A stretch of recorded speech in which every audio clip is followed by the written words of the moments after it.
Well, among the many uncertainties coming up with President-elect Trump, get that past your mouth, President-elect Trump, is going to be energy policy. The woman who takes care of that for the Independence Institute, Amy Cooke, thank you for being here. Thanks for having me, John. And the man who plays Johnny Cash on the weekends, Michael Sandoval. Thank you for being here. All right. Pleasure to be here, John. Now, this is a win for energy, I think. You tell me. Let's start right over here. Well, I think the three-word phrase you could do is personnel is policy.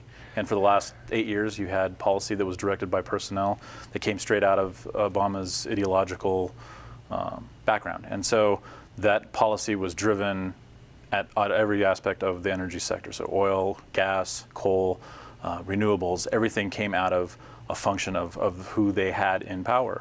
And that personnel was coordinating, and they certainly do that at the state level for many issues, like Clean Power Plan with the state of Colorado.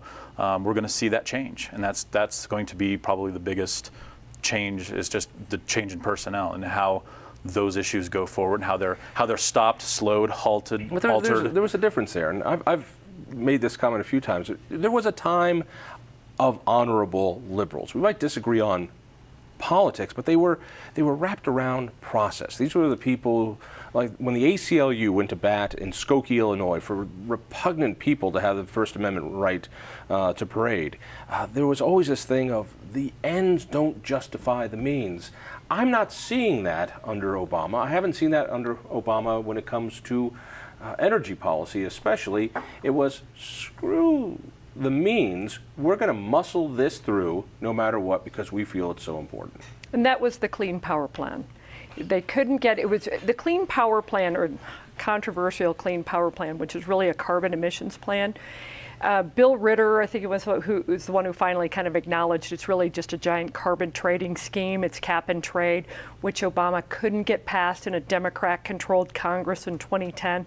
So what does he do? He does it via regulatory fiat through a little obscure section of the Clean Air Act known as 111D.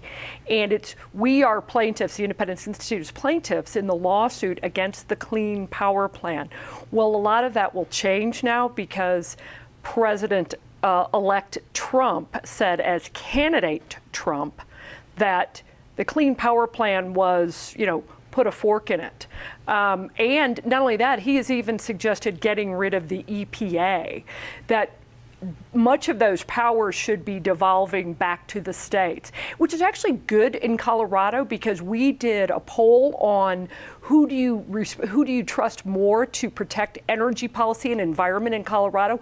Coloradans overwhelmingly said they trust Coloradans, not Washington, D.C. So this is actually a good thing.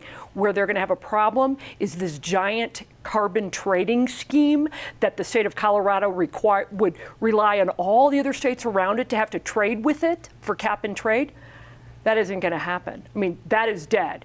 President Trump said as a candidate, but as president, he would get rid of the controversial Clean Power Plan. So it's really good news for people who like affordable power, who like rule of law, and Coloradans who think they should be in charge of their own energy and environment.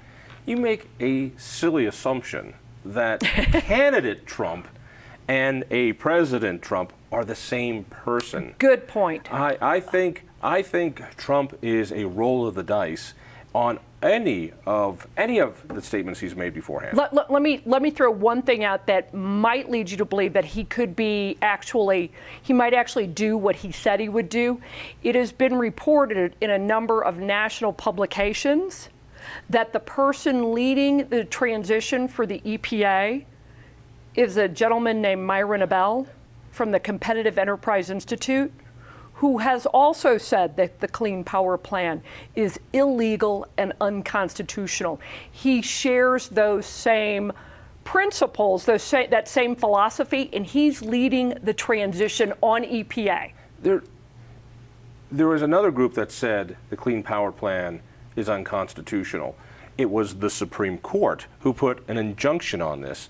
And now the likelihood, if this boils back up to the Supreme Court, the likelihood is No, process does matter. And I don't think the Supreme, tell me if I'm wrong on this, but the Supreme Court didn't say, no, this plan is bad and wrong for these policy reasons. They said, no, it's unconstitutional because a regulatory agency can't do this by fiat. You need Congress.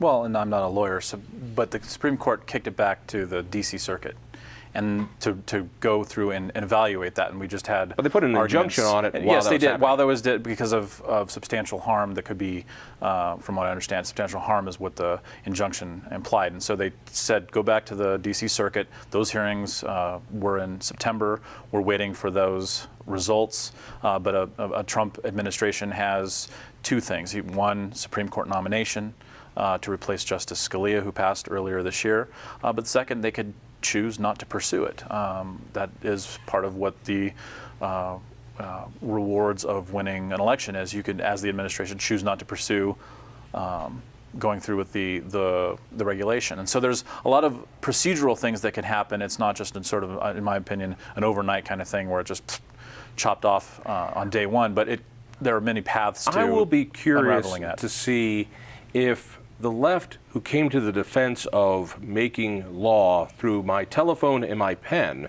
will now return to the groups that say, no, the process matters. You have to do this through the process.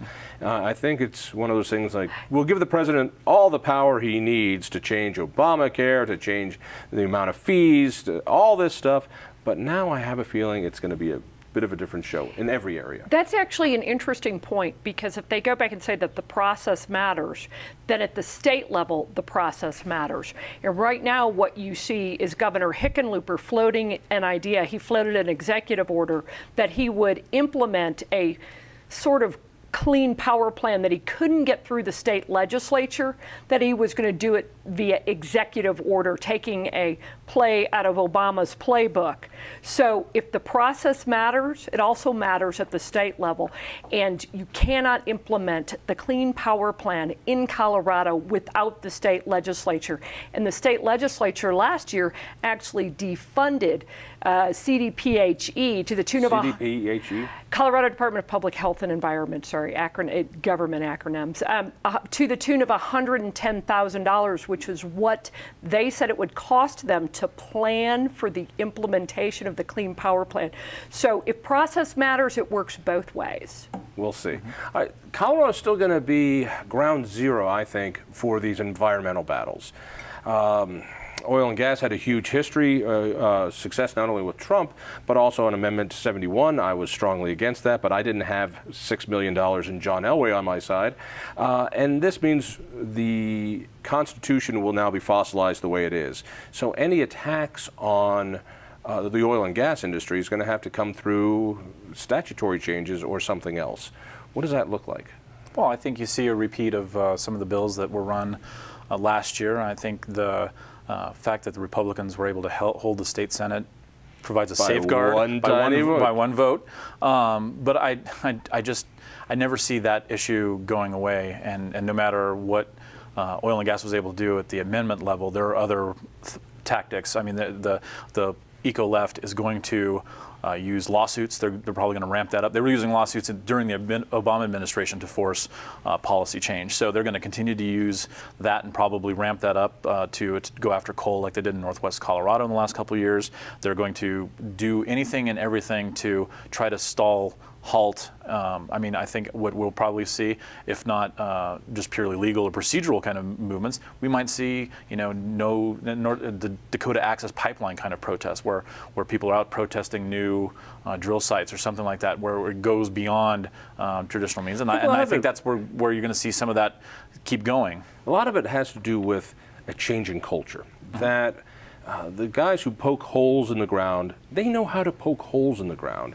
And they might be able to stop a lawsuit, they might be able to stop this, but I don't think they've changed the culture. I think the eco-left has done a great job in Colorado in changing the culture for people to be scared about fracking and other energy. And not only that, but a lot of the goodwill, I think, that they built up with Coloradans for responsible energy development and talking about responsible oil and gas development and response, how their disclosure of fracking fluids and a whole number of things and all the things that they have done and the things they've done for the community. I think they lost some of that with Amendment 71, because it really was kind of a divisive type of ballot measure on both sides. I mean, you had Democrats that supported it, and you had Republicans that supported it, but you had groups that were strongly opposed to it. I mean, what other way would you see raging free marketeers and the anti-frackers kind of, come together on an issue? To have the pro-immigration groups and Tom Tancredo, to have NARAL and Colorado Right to Life. All on this, because we don't think that you should be able to purchase a ban on the state constitution, which is essentially what they've done for people like us. However, if they think they've stopped Tom Steyer from gaining access to the state constitution, I don't think so. And by the way, Tom Steyer's his last investment in Colorado didn't work so well.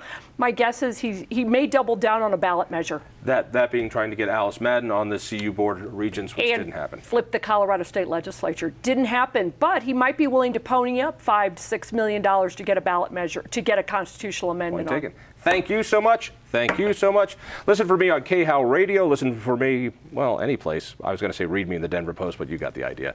Tell a friend. We'll see you next week.